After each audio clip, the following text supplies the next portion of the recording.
Hello, and welcome to the Keep It Local Maine podcast, where we tell the stories of local business owners, artists, and entrepreneurs, and learn more about what they do, who and what inspires them, their challenges, successes, and more. My name is Todd Regalinski. And I am Kimberly Regalinski. And we are the publishers of Keep It Local Maine, a magazine that helps to showcase local businesses to the people in and around their communities. Thank you for tuning in to our weekly podcast that you can subscribe to on most streaming services such as Podbean, Apple Podcasts, Spotify, Pandora, Google Podcasts, and others. You can learn more about us at keepitlocalmaine.com and follow us on Facebook, Twitter, Instagram, and YouTube through the links in the show notes. In this episode, we'll be talking with singer and bandleader Gina Alibrio. Gina currently resides in Portland, Maine, where in addition to being a session vocalist, she is the frontwoman for the locally popular band, the Red Eye Flight Crew.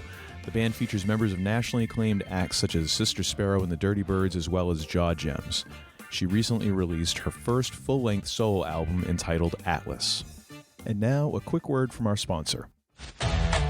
Weather is getting warmer and it's project planning season, which means you should call Maine Commercial Contracting, your locally owned choice for residential and commercial services in southern Maine. They'll be there for that new driveway, walkway, or excavation for your home and for your business with parking lot paving, road milling, heavy hauling, and competitive commercial pricing. So when you need your project done right and on your timeline, get a hold of the company with the appetite for excellence and the skills to see it through. Call Maine Commercial Contracting at 207-391-0540 for a free estimate or find them online at mainecommercialcontracting.com.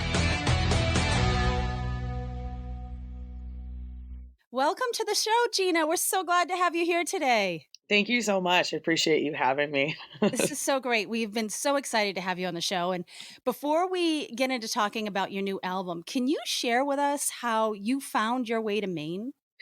Okay, so actually, I'd like to consider myself a honorary Mainer because my parents used to take us to Acadia every year camping since I was like a child, like a baby.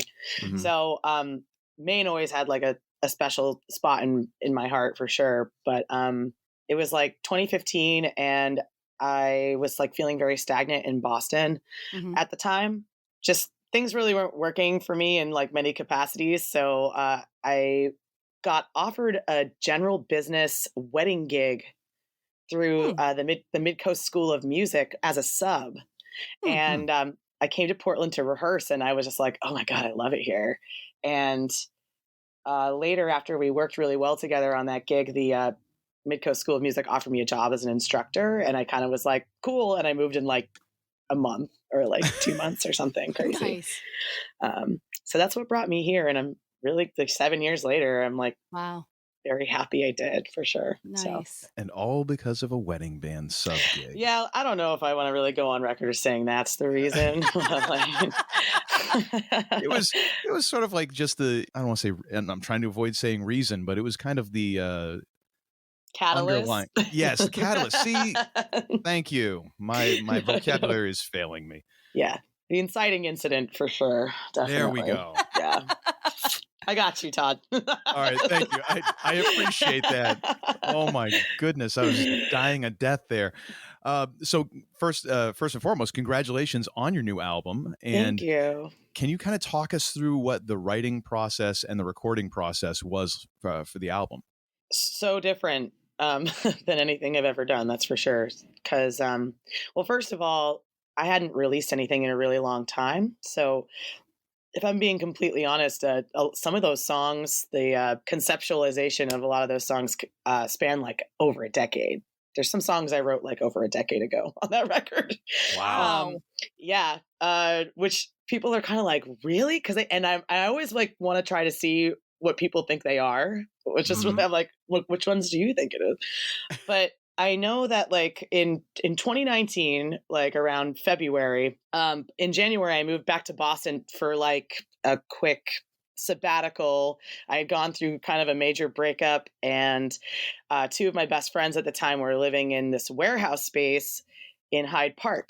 And it was like kind of a creative outlet called and gallery called Castle Drone. And they were like, why don't you be our artist in residency?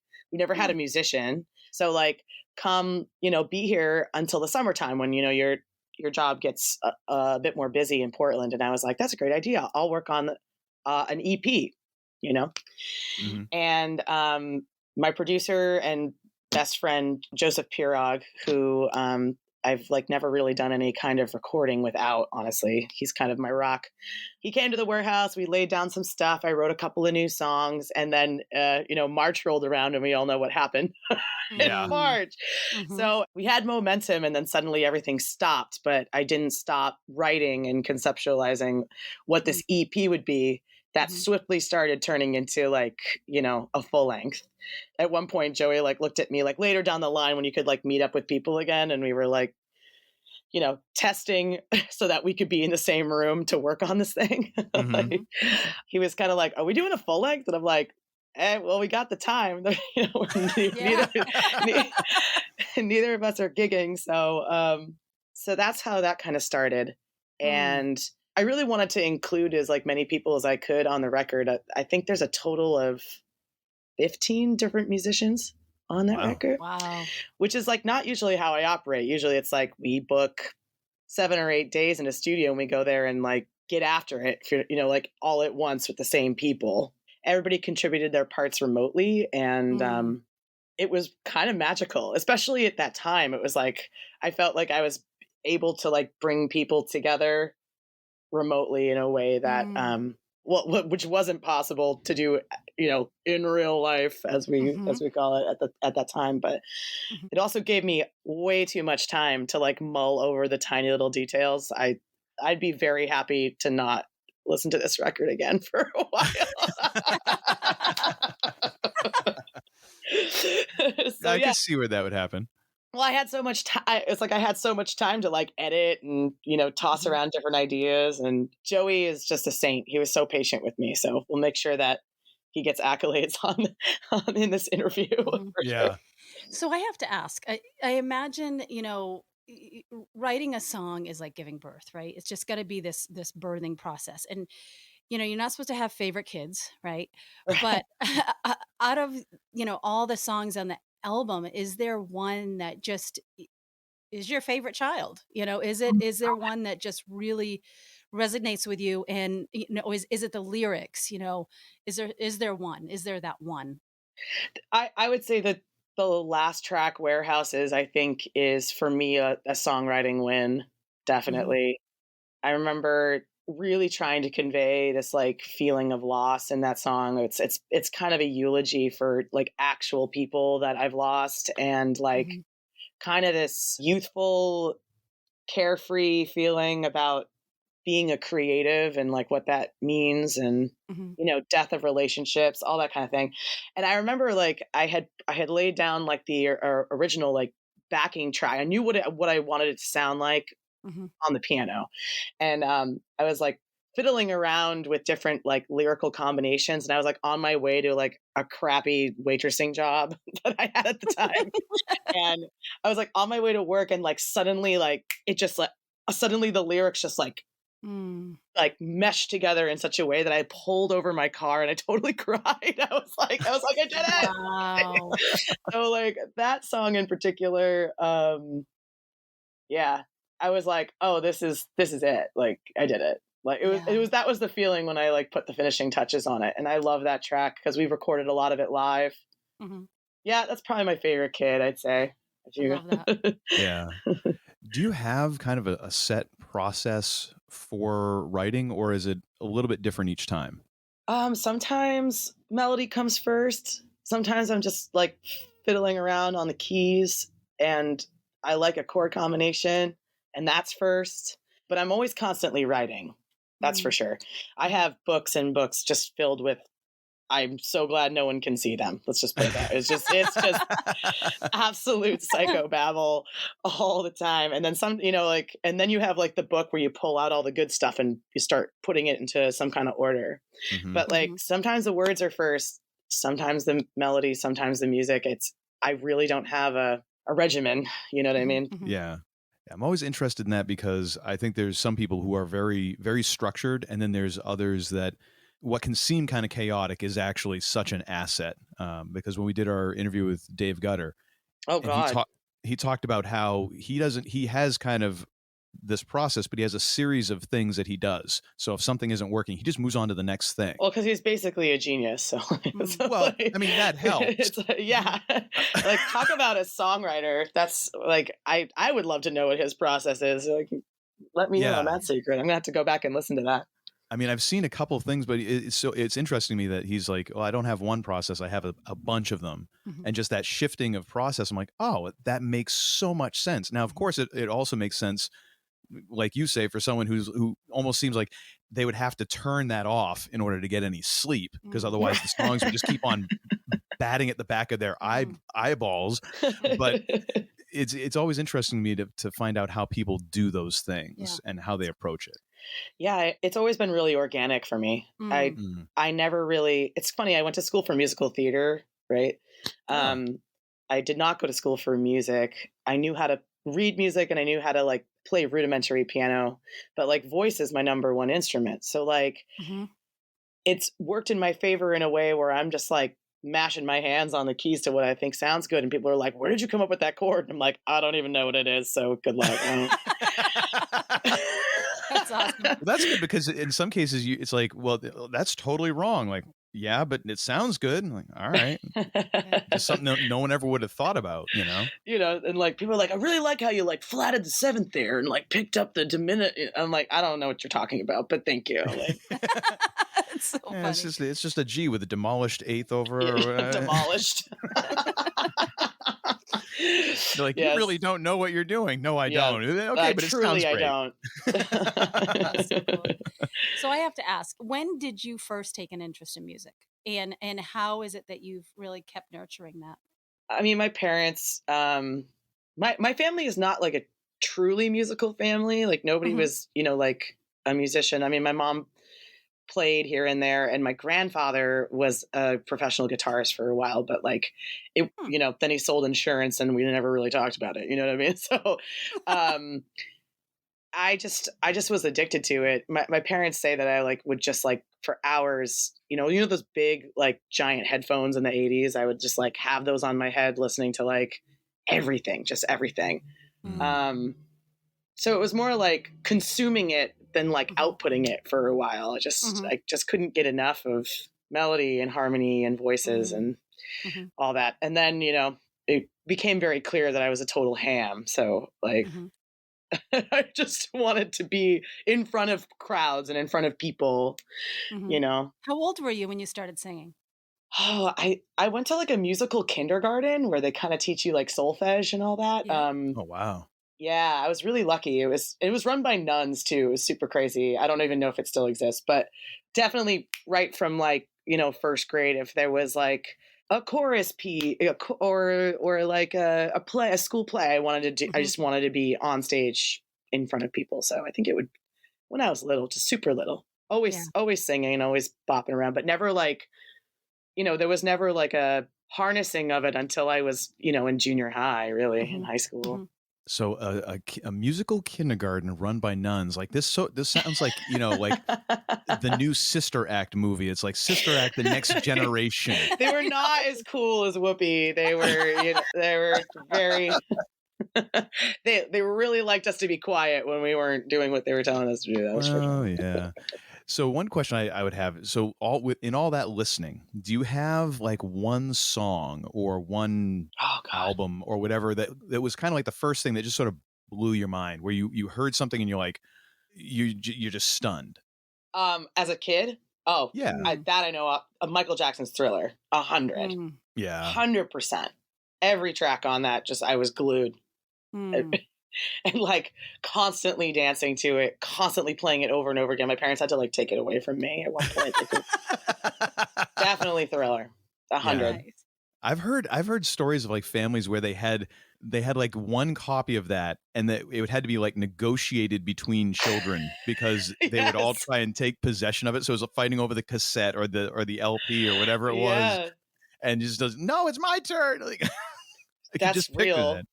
Yeah. My parents' tapes would always go missing. They'd be like, give it back, Nice. Big time. Yeah. And I always find that interesting to see if people have that memory, because I totally do. And it was from my dad's record collection. And for me, it was Stevie Wonder's Uptight.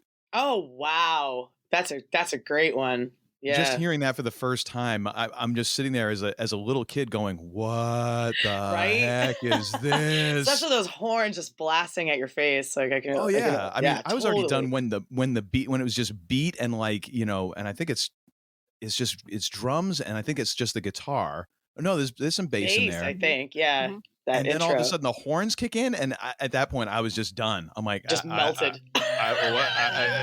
just. Probably, I'm surprised they didn't find me just rocking back and forth in the corner going, I don't know what that is, but I need more. Yeah, the track for me on Thriller was always because it was so trancy. Like I just felt like I was put into like a dream state. It was Human Nature. Yes. I just remember being like, this is magic. This sounds like magic, like for sure. That song really doesn't really go anywhere in terms like it No, could be very trancy, but it is hypnotizing because it's a hypnotizing track, especially for like a 4-year-old, you know what I mean? Or 5-year-old. yeah, I could see where that would you'd be done after that. Yeah. Sitting there listening to Who needs MJ. Teletubbies? Here's Human Nature. Enjoy Yeah, that. here's Thriller. That'll keep her busy for a couple hours. So as someone who's been on stage, I have some serious envy for the confidence that you have in front of a crowd. Like seriously, it's amazing just to watch your ease on stage. Is that something you've developed over time, or has that always just been a comfortable place for you? I think it's ebbed and flowed with the amount that I've learned. You know what I mean? I think the more confident you get in your craft, the easier it is to kind of just rely on it. So you're not even thinking about that. I'm thinking more about like, how can I get every single person in this room to like get in this, together. Like I said, theater school. I remember a professor telling me once that if somebody in that room doesn't hate what you're doing, you're probably boring. So I was like, oh, there's like walk off the ledge, make choices, give it 150. Someone's going to hate it. And that's a good thing. So that really stuck with me for years. Wow. And I mean, he was talking about Shakespeare probably, but I mean, it translates to, it translates to, especially fronting a large group. For sure. It is direction. You have to give direction and you have to listen. It's like acting in that way where it's a give and take thing. It's not just performative, Yeah. So yeah, that's definitely so cool. Yeah, the more I learn, the better I feel. That's for sure. Yeah. True. So, kind of on that note, what advice would you give aspiring singers or musicians that you wish you would have been given earlier on, kind of in your career? You're never gonna stop taking lessons. You're never done with that. A logistical thing: learn how to drive late at night when you're tired. Yeah. Big time. But like also technique wise is, I would say, always trust your gut. And I think it's just like stop being performative and start trusting your instincts when it comes to like, and your emotions when it comes to actually singing. I think it's a lot of mind over matter when you're a vocalist, because people, if they're like, I can't hit that, they're not going to hit it. And if you're thinking less about the what if I don't, or what if this goes wrong, and you're kind of just focusing on melody and feeling, you're going to be able to sing whatever you want. Essentially. At least I believe that. I mean, and then practice your ass off also. Oh, you're going to probably have to bleep that out. Nah, that's all right. We'll leave that. That's all right. You can say that on TV. We'll allow it. So you have a gig every Monday night during the summer and actually most of the year at Portland House of Music. So what are some of the challenges of having that show every single Monday, and how do you prepare for that in terms of, even just keeping your voice strong, prepping the band, choosing songs, giving it something fresh each week to keep yourself, the musicians interested, and also something new for people coming in? Yeah. Well, first of all, I couldn't ask for a better group of people because they always do their homework, Oh, that's so important. Yeah. I never feel like the bottom's going to fall out from underneath me, even if we're trying something new. They're just absolute professionals. I mean, we're all in our late 30s at this point, and it's kind of like when you've been doing when you've been, like hustling for so long, and this is kind of the party night that we get to do whatever we want. There's zero room for stress. We don't care. It's like it's just about like a giant conversation for 3 hours. Nice. At least that's the goal anyway. A challenge is keeping it interesting every week, because we got a lot of like regulars that come every week, and I'm like, oh God, I have to like do different stuff. For sure, set list wise. Vocally, I try to be as like low key as possible for most of the day on Monday. Usually it's beach or not talking to anyone, turning the phone off, that kind of thing. But yeah, I think the major challenge is finding new and exciting material that people can like. Actually, like just yesterday, we just did Danger Zone. Nice. from Top Gun. Nice. Gosh. When in doubt, little Kenny Loggins doesn't hurt. Yeah, I mean, Lucas, our sax player, was like, "We have to do Danger Zone." I was like, "We do?" He was like, "Yeah." It's always interesting when someone in the band is that keen on something, and you're like, how do I negotiate this? Yeah, but here's the thing. If they're that excited about it, I'm not going to say no. Like, everybody will get on board. Like, hell yeah, let's sing Kenny Loggins. I'm down. That's awesome. Those lyrics are filthy, by the way. Don't ever read them. I was like blushing the entire go read them. I'm totally going to go read them now. Have to. It is the Danger Zone has nothing to do with planes. Let me just tell you that. Funny. Oh my God. There's so many songs like that people are like, oh yeah, and this song and that song. I'm like, you really haven't thought about those lyrics while you're singing them, have you? I literally could not stop laughing in rehearsal. I was like, I can't say this on the mic. They're that is like, hilarious. It's ridiculous. You'll see. You can do yourself a favor and take a look. That's awesome. That's gonna be great. Just watching Kim blushes. She's like, "Oh my heavens!" Yeah, I can't wait to read. I'm like, Kenny. Oh my! You naughty songwriter, you naughty login. My goodness, king of the '80s soundtracks, though. I mean, my For goodness. Real. Yeah. It was like, remember when like music was made specifically for film? Like that's wild to think of. Yeah. Although the funny thing is, in going with Top Gun Maverick, of course, because it's funny, like we actually just saw that movie yesterday. Oh, me too. I saw it just recently also. Yeah. But the Lady Gaga song was written specifically for the flick. I'm sure. Yeah, that makes sense. I don't know. It's not stuck in my head, that's for sure. But loved that movie. I had a blast. Truly. Yeah. It is funny though, because there used to be like the Kenny Loggins of the world who's like it seemed like he only existed on soundtracks. Like, what's the new Kenny Loggins album? Well, it's the Top Gun soundtrack. Oh, okay. Like I don't even know if he released any other albums except for soundtracks. I have no idea. Oh, who knows? I mean, there definitely are like some hidden gems in my dad's dusty record collection. I'm sure are his records. I'm positive. I've come to appreciate some of those '80s acts now, like going back and listening to like Hall & Oates and stuff, where it's like, Seals and Crofts, like Christopher Cross. I'm like sailing is such a panic attack deterrent. Just throw that on, feel great. All right, so I have to ask. I'm going to put you on the spot. Yes. Here comes the gotcha question. Who are your top 3 favorite singers that come to mind, or even just some, like if you kind of had to pick 3, right off the top of your head, or just 3 of the hundreds? Okay. I'm trying to think of like who really like did it for me, like as like as I was like in a very prophetic stage. Definitely Jeff Buckley, for sure. I was also very inspired by Joan Osborne growing up, big time. I loved what she could do with her voice. Like, it could be super raspy and also absolutely gorgeous. I loved that dynamic. She's kind of a sleeper. She's amazing. Like, if you like ever see any live stuff with her. Yeah, because I remember what was her big hit was it was like the worst song on the record was her like number 1 hit. But that album, Relish, the What If God Was One of Us track. But that album, like that whole record as like a piece of work, I've loved that record for so long. It's so good. Do yourself a favor and go back and revisit that. 'Cause I remember when that came out, and that was of course the single, and I'm like, yeah, that's cool and all, but then there was, I think, the follow-up single, maybe it even came out before that, but Right Hand Man. Oh God, I loved that song.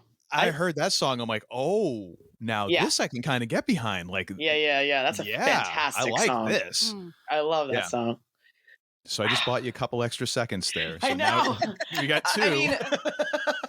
I definitely grew up just completely exposed to like Aretha Franklin and all, and Diana Ross and the Supremes. Like my parents were big fans of like, the music from The Big Chill and all of that. So like I was definitely exposed to like R&B and soul at a young age, and like always just like knowing that was the pinnacle. Do you know what I mean? Being like nothing can really touch that. That's it. Like vocally. Because I mean, like Jeff Buckley's inspiring to me because I love his songwriting, and he had a crazy 8-octave range, and he was like an alien. And like Joan Osborne, was something from my teen years that like I just couldn't get enough of. But like any woman of color from the like era of soul and R&B and Motown, like obviously Aretha's the queen for sure. But I mean, there's Shaka Khan, like, are you kidding me? Like, just the notes that she hits with such ease is like absolute insanity to me. Like it just, So is that enough? I'm like, no, that's good. That's fantastic. And I totally get what you're saying. Like there's some people who you just hear and you're like, just makes you're just like, nothing will ever touch that. That is, that's like in a glass case in a museum, and we can all look at it and appreciate it, but we will never get there. Oh yeah. It's like you hear someone start to sing like a Whitney Houston song, or someone wants to do like a song that Freddie Mercury sang, and it's like, oh boy, everyone buckle up for some disappointment right now. Well, it also it's like stressful to watch. Like you're like, you're like, oh, there's so many things that could go wrong, and probably and it's like even if you nail it, it's still not going to be what it was. Yeah, that's another thing about Monday Nights. We got to be very selective with like what we pick, so that like we could pull it off in a way or make it our own in a way that like isn't treading on that history, and also, I can actually do. That is always rough when you have to, like, someone has a great idea and you're like, listen. I'm like, I don't know. I love that song too, just as much as you, but it ain't gonna happen. Like, I'm sorry, but I, like a person's got to know their limits. Right. That's about a mile past mine. I'm sorry. Definitely. So one of the questions that we kind of like to finish up with here, and we love to hear the answers to this because there's 1,001 of them, and we haven't gotten all of them. So we're on a quest, if you will. All right. So how do you define success, either personally, professionally, artistically, however you want to take that question?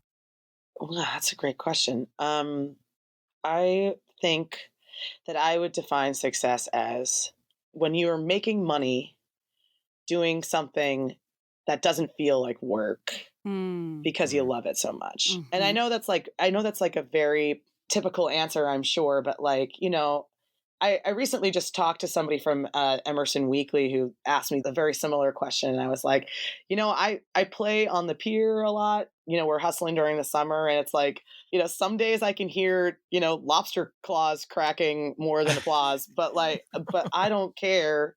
Yeah. Like I really enjoy working with the people I work with, sharing space with them, sharing creativity with them. Even if it's covers, there's room for that. Like, I don't know. Every time you play, it's different.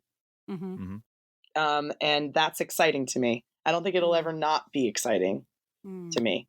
I just absolutely love bringing people together musically. I think it's really, and that's successful to me. And not the dollar amount, obviously, but the fact that I can make most of my living doing that, that's a dream come true. For me, that's successful. I've done it, Yeah. So we also are professed inspiration junkies. So we always like to ask this question because we're always inspired by just the different answers. But who or what inspires you personally or professionally? Professionally, any woman that owns a business. God bless you. Like, I just know what it's like to work in many male-dominated fields, and I won't go into it. We all know, but like, if you are running the show and you are succeeding and people respect you, you inspire me. So and I know many of them. I know so many boss B words, as we'll say, that are just absolutely crushing it, especially in this city where there's a lot of, like I said before, it's like a tourist destination, and there's a lot of local businesses that are run by women, and it's exciting. Personally, I'm a huge nature junkie. I love being outside. I love hiking. Love being immersed in the woods. A lot of Atlas is about that, and about locations to me that are like sacred. Mary Oliver is like my favorite poet. She's always writing about nature, and she was a huge influence on this work. So that's a huge inspiration to me, is awesome. The earth and the world around us, for sure. Nice. Love that. Yeah. Well, Gina, thank you so much for taking time out of your day, for talking with us. Of course, thank you. This has been a lot of fun, and I think our listeners have learned a lot, and we want to encourage them all to go and to download your album. We'll have the link to the Bandcamp page where they can get it, and also, that it's available for streaming here, there, and everywhere. But of course, Bandcamp is always great because that does help support the artist directly. So definitely give that a look. And also, I'll have links to your social media pages and, like I said, the Bandcamp page in our show notes. So definitely, every listener, go and download it like 3 times. What's the harm, really? What's it to you? Yes, absolutely. It's worth it. So thank you again, Gina, and we wish you lots of success coming up this summer with all your shows, and also be sure to head out to Portland House of Music and catch her and the Red Eye Flight crew on a Monday night. Yes, and wherever you see her advertised to sing, you are not going to be disappointed. I'm just going to say that. Yes, you guys are the best. Thank you both. Appreciate it. Once again, we'd like to thank our sponsor and encourage you to check them out through the link in the show notes. And thank you again for listening.